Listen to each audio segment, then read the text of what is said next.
క్రీస్తునాథుని యందు మిక్కిలిగా ప్రేమింపబడుతున్నటువంటి క్రైస్తవ విశ్వాసులారా, ఈ సామాన్య 15వ ఆదివారము మనకు తల్లి అయినటువంటి తిరుసభ మనలందరినీ కూడా ప్రభుని యొక్క వాక్యంతో బలపరుస్తూ ఉంది.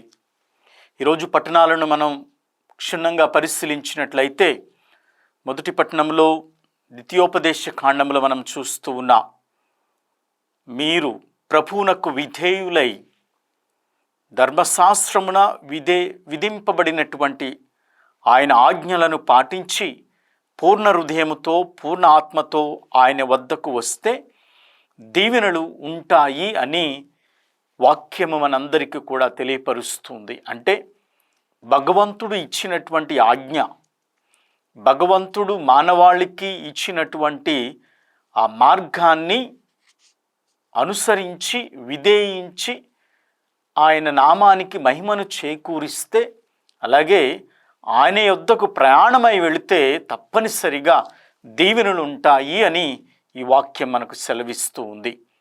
మరి మనం ఈ 2025 సంవత్సరంలో జూబిలీ సంవత్సరం, పవిత్ర జూబిలీ సంవత్సరంలో ప్రయాణిస్తున్నాము కదా. ఈ జూబిలీ సంవత్సరంలో మనం చూస్తున్నటువంటి ఆ చిహ్నాలలో ఆ సిలువ, ఆ వంగినటువంటి సిలువ మానవాళిని ఎదురు చూస్తూ ఉంది, సిద్ధంగా ఉంది. అలాగే ప్రభుని యొక్క ఆజ్ఞలను పాటించి ఆయన యొద్దకు వెళ్ళినట్లయితే తప్పనిసరిగా దీవెనలు దొరుకుతూ ఉంటాయి. ఇది మనందరం కూడా జ్ఞాపకం చేసుకోవాలి. అలాగే 2వ పట్టణంలో మనం చూసినట్లయితే కొలస్సీలకు రాయబడినటువంటి లేఖలో 1వ అధ్యాయం 15వ వచనం నుంచి 20వ వచనాల్లో మనం చూసినట్లయితే ముఖ్యమైనటువంటి అంశం ఏమిటి అంటే, క్రీస్తు అదృశ్యుడై ఉన్న దేవుని యొక్క ప్రత్యక్ష రూపము. ఆ దేవాది దేవుడే సమయము ఆసన్నమైనప్పుడు ఈ లోకానికి వస్తే అది ఒక మహా అద్భుతమే.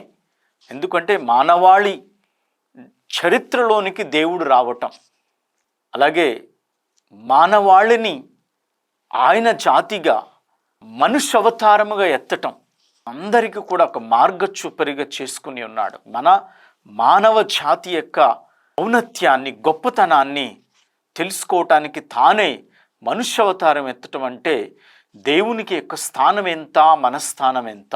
కనుక మనం క్రీస్తువే మనకు మార్గదర్శి. ఎందుకంటే క్రీస్తు అదృశ్యుడై ఉన్న దేవుని యొక్క ప్రత్యక్ష రూపము. ఆ దేవుని ఎక్కడ ఎతుకుతాం మనం? క్రీస్తు ప్రభువులోనే. క్రీస్తు మనకు ఇచ్చినటువంటి ఆ రక్షణ కార్యంలోనే మనం క్రీస్తు దేవుణ్ణి మనం తెలుసుకోగలుగుతూ ఉంటాం.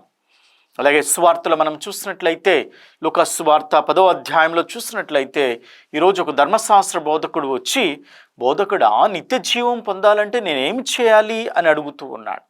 అందుకు క్రీస్తు ప్రభు కూడా ధర్మశాస్త్రంలో ఏమని రాయబడి ఉంది అంటే, మరి దేవుడైన ప్రభువుని పూర్ణ ఆత్మతో, పూర్ణ హృదయముతో, పూర్ణ శక్తితో, పూర్ణ మనస్సుతో, అంటే హృదయము, ఆత్మ, శక్తి, మనస్సు అనేటటువంటివి దేవునికి కేంద్రీకృతమై మనందరము కూడా ప్రతి క్షణము కూడా జీవించాలి.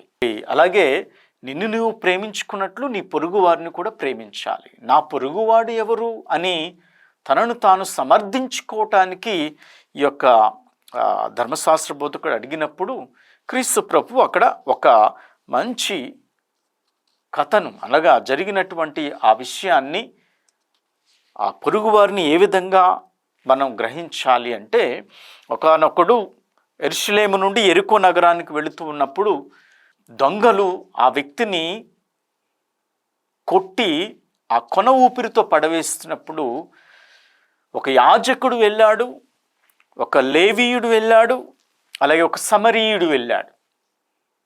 ఈ ముగ్గురు కూడా ఆ కొన ఊపిరితో ఉన్నటువంటి వ్యక్తిని దాటుకుంటూ వెళుతున్నటువంటి సమయంలో మనం చూస్తూ ఉన్నాం. యాజకుడు ఆగలేదు, సహాయం చేయలేదు. లేవీయుడు ఆగలేదు, సహాయం చేయలేదు. చివరికి ఆగినవాడు ఎవడు అంటే సమరీయుడు. ఈ సమరీయుడు ఎంతగానో తన నిస్వార్థమైనటువంటి ప్రేమను చూపించాడు. వెంటనే ఆ వైద్యశాలకు తీసుకువెళ్ళాడు. వెంటనే ఆయన పరామర్శించడానికి కావలసిన సదుపాయాలు చేశాడు. మరలా తిరిగి వచ్చి నేను కడతానని చెప్పి ఒక నిస్వార్థ ప్రేమను చూపించి ఉన్నాడు. అనగా ఇక్కడ కనికరము చూపినవాడు ఎవరు అని యేసుక్రీస్తు ఈ ధర్మశాస్త్ర బోధకుని అడిగినప్పుడు మరి ఆ పొరుగువాడు అంటే కనికరము, నిస్వార్థమైనటువంటి ఆ ప్రేమను చూపించిన వాడే అని సమాధానం చెప్పాడు. అయితే నీవు కూడా అలాగే చేయి వెళ్ళు అని చెప్తూ ఉన్నాడు. కనుక ఇక్కడ దైవ ప్రేమ, సోదర ప్రేమ ఈ రెండు మిళితమై ఉంటూ ఉంటాయి. దైవ ప్రేమ లేనిదే సోదర ప్రేమ ఉండజాలదు, సోదర ప్రేమ లేనిదే దైవ ప్రేమ ఉండజాలదు. కనుక దేవుని బిడ్డలమైనటువంటి మనందరము క్రీస్తు రక్షణలో పాలు పంచుకుంటూ ఉన్నాం, ఒకే కుటుంబముగా. అందుకనే ఈ వసుదైక కుటుంబాన్ని, మానవాళి కుటుంబాన్ని దేవుడు ఎంతగానో ప్రేమించాడే కాబట్టి ఈ లోకాన్ని ఎంతగానో ప్రేమించి తన ఏకైక కుమారుని ఈ లోకానికి పంపించి ఉన్నాడు. ఆయన ద్వారా మనందరం కూడా రక్షింపబడుతూ ఉన్నాము. కనుక జాతి, మతము, కులము, విచక్షణ ఏమీ లేకుండా మనం ప్రేమను పంచిపెట్టగలగాలి. ఎందుకంటే మేము ప్రేమించే వారిని మాత్రమే మీరు ప్రేమిస్తే అందులో గొప్పతనం ఏముంది, అందులో ఏం బహుమానం తీసుకోగలరు మీరు అని సుంకర్లు సైతం అట్లు చేయటం లేదా అని క్రీస్తు ప్రభు అడుగుతూ ఉన్నాడు కొన్ని సందర్భాల్లో. అలాగే మొదటి యోహాను గ్రంథంలో మనం చూసినట్లయితే యోహాను రాసిన లేఖ 3వ అధ్యాయం 18వ వచనం మనం చూస్తూ ఉన్నాం. బిడ్డలారా, మన ప్రేమ కేవలము మాటలు, సంభాషణలు మాత్రమే కాదు, మరి చేతుల్లో కూడా నిరూపించబడినటువంటిదే యథార్థమైనటువంటి ప్రేమ కావాలి అని ఒక ప్రేమను గురించి మనం చూస్తూ ఉన్నాం. మొదటి యోహాను 3వ అధ్యాయం 18వ వచనంలో మనం చూస్తూ ఉన్నాం. కనుక ఈ ఆదివారం రోజున అందరం కూడా ఈ యొక్క వాక్యాన్ని మన మనసులోనికి తీసుకుందాం.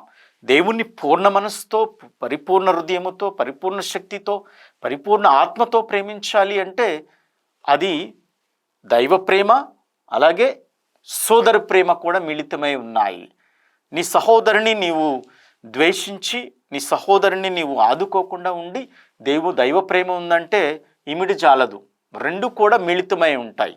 కనుక మనకు సోదర ప్రేమ కావాలి, దైవ ప్రేమ కావాలి. అటువంటి మంచి క్రైస్తవులుగా ఉండటానికి కావలసినటువంటి ఆత్మశక్తిని దయచేయమని త్రియేక సర్వేశ్వరుని ప్రార్థన చేసుకుందాం.